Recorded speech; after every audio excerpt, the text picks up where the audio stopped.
OK, bonjour tout le monde. Est-ce que vous avez aimé votre temps dans la présence de Dieu ce matin? Amen, hein? On est-tu bien dans la présence de Dieu? Préparons-nous parce que on va louer comme ça éternellement. Donc, c'est pour ça qu'on se prépare tout de suite. Et donc, ce matin, je veux être à propos avec ce qui se passe présentement dans le monde. Saint-Esprit, on vient te demander de parler à nos cœurs, de nous équiper, puis vraiment de faire descendre la provision du ciel dans nos cœurs ce matin. Dans le nom de Jésus, tu as choisi que nous serions dans cette génération. Tu as choisi, tu as décidé, Dieu sage, Dieu tellement intelligent, Dieu qui n'a fait aucune erreur dans toute la création. Tu n'as pas fait d'erreur en permettant qu'on soit dans ce monde, dans cette génération, avec qu'est-ce qui se passe présentement dans le monde. Donc, on te remercie pour ton intelligence, ta sagesse, et dans ton intelligence, dans ta créativité, tu as dit, le meilleur temps pour les gens d'être dans ce monde, c'est en 2021, avec toute cette confusion mondiale. Je l'ai choisi et je l'ai oint pour ce temps, et je déclare dans le nom de Jésus que vous avez l'onction, vous avez la provision, vous avez tout ce qu'il faut pour traverser qu'est-ce qu'on traverse présentement. Dans le nom de Jésus. Amen.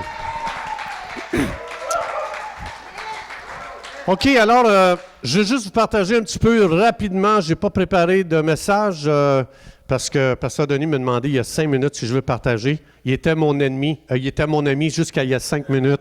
Maintenant, je ne sais plus si je vais y parler. Donc, je voulais juste vous partager notre lecture de ce matin puis ma lecture de cette semaine. Et donc, ce matin, ce qu'on a lu, moi puis mon épouse, dont ma femme m'enseigne chaque matin, vous voulez un couple heureux? Marie, écoutez vos femmes. Donc, ma femme...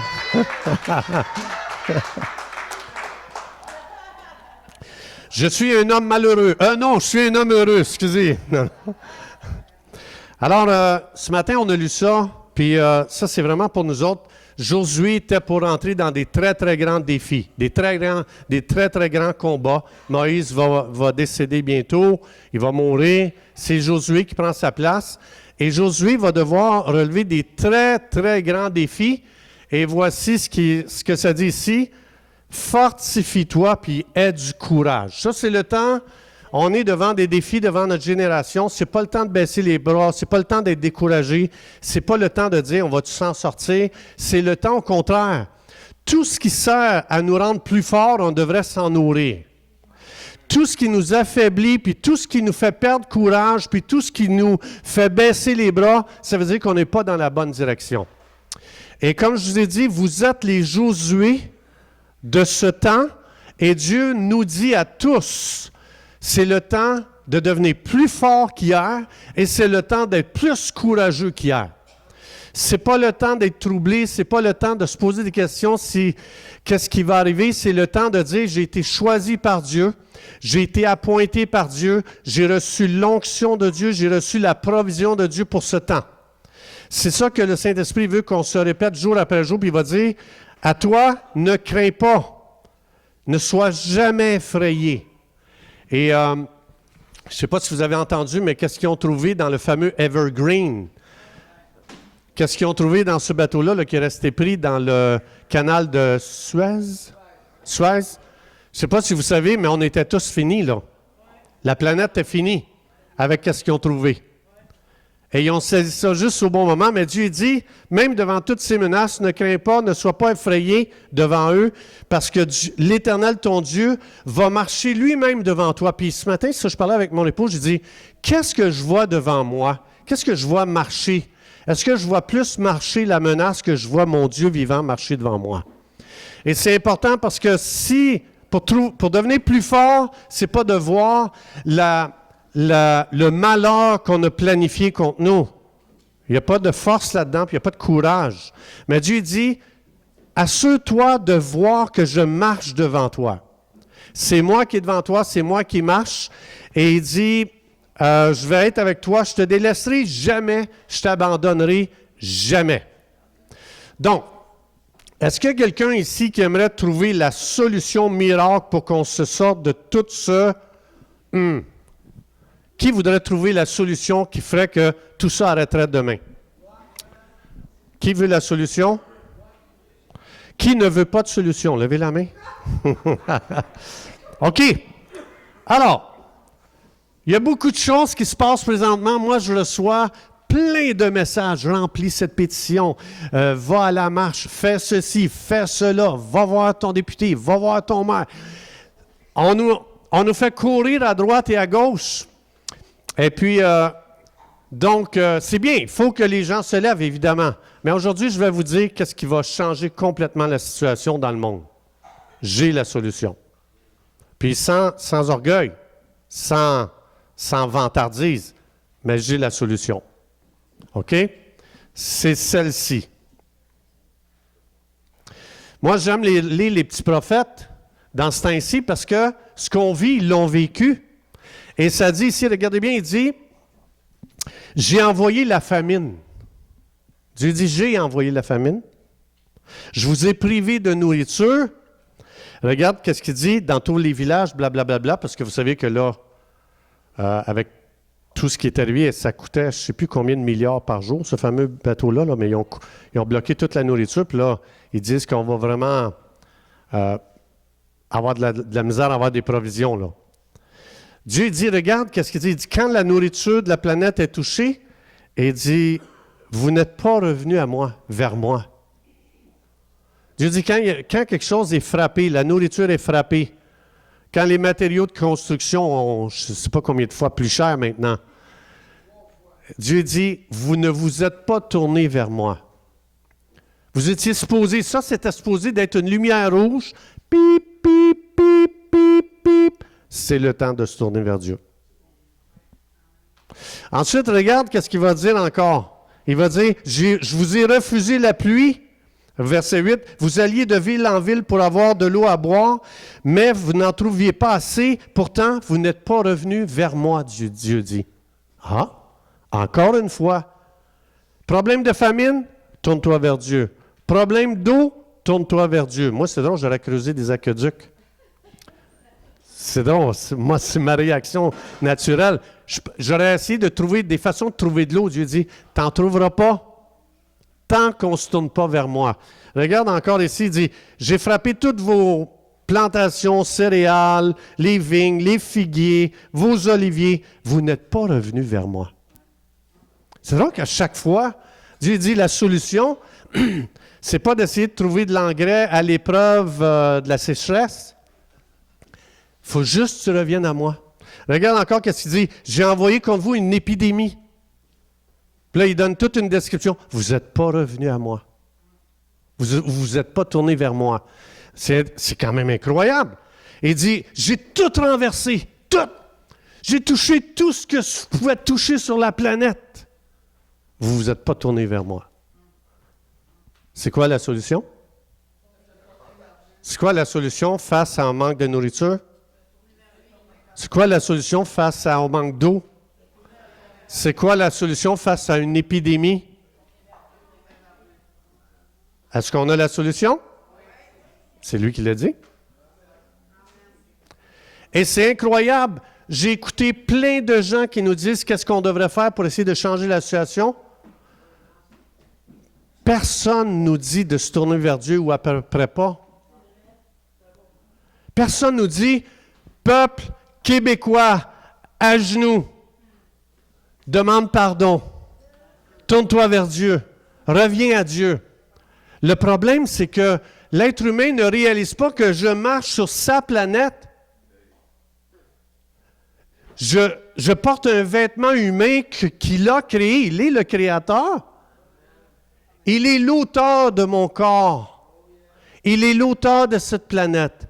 Il est l'auteur de l'eau. Il est l'auteur des vignes. Il est l'auteur de la santé. Il est l'auteur de la prospérité. Et les gens veulent toutes ces choses en disant « Non, merci Dieu. Toi, non. L'eau, oui. Toi, non. Nourriture, oui. Toi, non. Argent, oui. Toi, non. Santé, oui. » Dieu dit « Vous comprenez pas? Je suis le propriétaire de là où tu marches. Tu ne t'es jamais créé, toi. Je t'ai créé. Et en plus, je t'ai créé à mon image. Et tu veux me rejeter. Si tu rejettes celui qui t'a fait à son image, ça veut dire que tu n'as plus d'image. Tu n'as plus d'identité. Tu es perdu. Néant.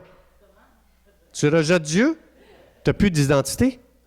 Parce que si je veux savoir qui je suis, il faut que je le regarde lui, et ça me dit qui je suis. Et c'est pour ça que Dieu, ici, il donne la solution, il dit, quand toute la planète est bouleversée, quand la nourriture est touchée, quand il y a une pandémie, quand il y a une épidémie, en passant là, vous savez comme moi, comment est-ce qu'on nous ment à travers ça? Regarde qu'est-ce qu'il dit ici. Et je termine juste avec ça. Prépare-toi à la rencontre de ton Dieu. C'est simple comme ça.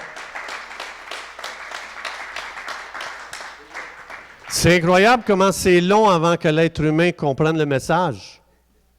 Il n'y en a pas 56 000. Et il n'y a pas 56 000 solutions. Il y en a juste une. Donc, je vous partage ça parce que si quelqu'un dit hey, « il faut que ça change », tu dis « je le sais, c'est quoi la solution? » Ah oui, c'est quoi? Tourne-toi vers Dieu. Viens à Jésus, oui. La référence, ça, c'est dans... Je suis dans quel livre, là? Je pense que je suis dans Amos.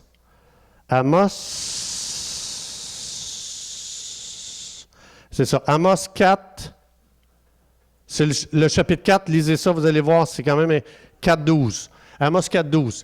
C'est très simple. On a tellement compliqué les choses. Et j'entends aujourd'hui, on va chercher des experts. Et Dieu n'est jamais là. On va chercher des avocats, on va chercher des spécialistes, on va chercher des virologues, on va chercher des gens formés gros comme le bras. Et Dieu n'est jamais encore là. Ça veut dire que ça ne marchera pas. Une seule réponse, une seule solution, un seul Dieu, une seule provision, une seule réponse. J'aime la simplicité de Dieu. Et vous? Et c'est exactement ça. Puis moi, je suis convaincu, tant que les gens ne reviendront pas vers Dieu, ne se tourneront pas vers Dieu, ça va perdurer. Et je vous le dis, les taux se resserrent, se resserrent, se resserrent, se resserrent, se resserrent. Si on veut que les taux commencent à desserrer, je vous encourage, si vous rencontrez quelqu'un, dites, j'ai trouvé la solution au problème qu'on vit. Very, very simple. Very simple. Alors, le seul problème, c'est que l'être humain a rejeté le Créateur, a rejeté le Sauveur, et maintenant, on en vit les conséquences.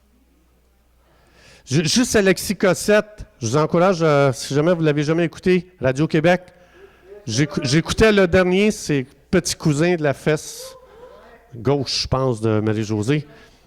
Gauche ou droite?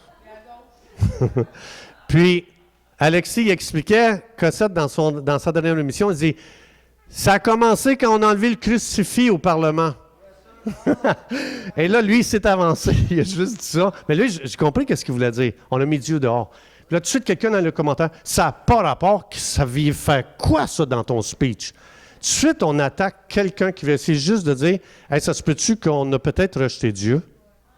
Et il est encore attaqué. On ne veut pas se tourner vers Dieu. On veut se tourner vers les intelligents, les spécialistes, les gens qui ont des diplômes sur les murs à pu finir. Mais il n'y a aucun diplôme qui a arrêté ça ici. C'est quand le monde s'est mis à genoux, tout genou fléchira, toute langue confessera que Jésus est Seigneur. Tout genou fléchira, toute langue confessera que Jésus est Seigneur. J'aimerais ça qu'en tant que congrégation, on se mette à genoux et qu'on demande pardon au Seigneur pour le Québec. Arrogant, orgueilleux, rebelle. qui rejettent Dieu.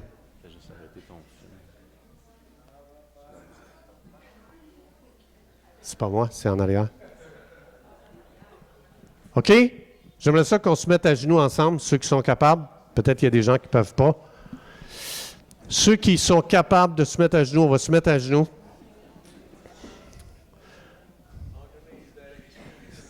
S'il y a des gens qui ne sont pas capables, qui ne sont pas à l'aise, c'est correct. Pas de pression. OK? Dieu vous voit à genoux dans votre cœur. Seigneur, je demande pardon pour le Québec. Je demande pardon pour l'arrogance, l'orgueil, la dureté de cœur. Je demande pardon parce que je suis appelé à intercéder pour ce Québec.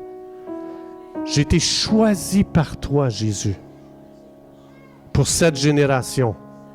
Mes prières sont puissantes. Ma repentance est puissante. Je demande pardon pour le Québec. Et je demande que le sang de Jésus couvre tous les péchés de cette province.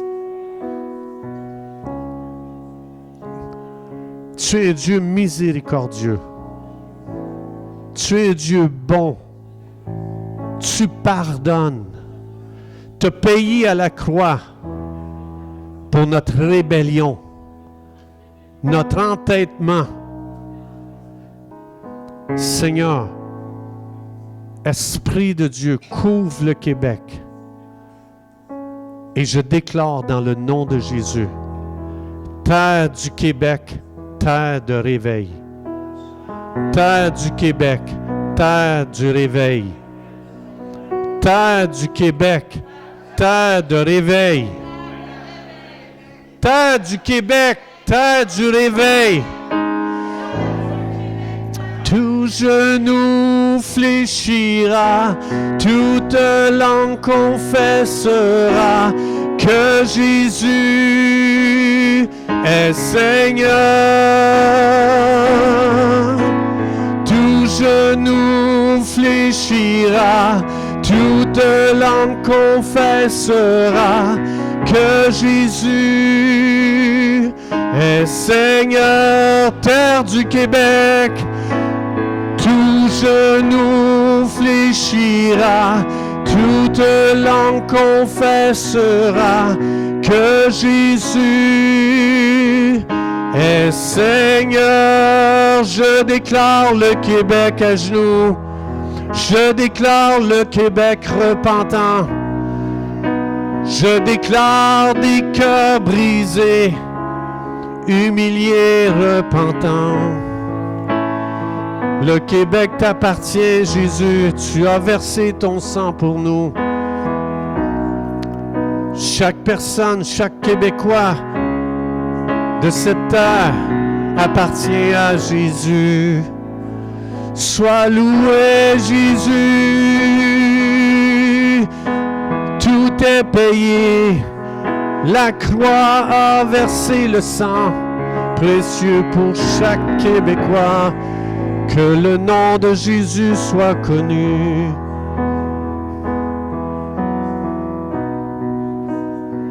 Tout genou fléchira, toute langue confessera que Jésus est Seigneur.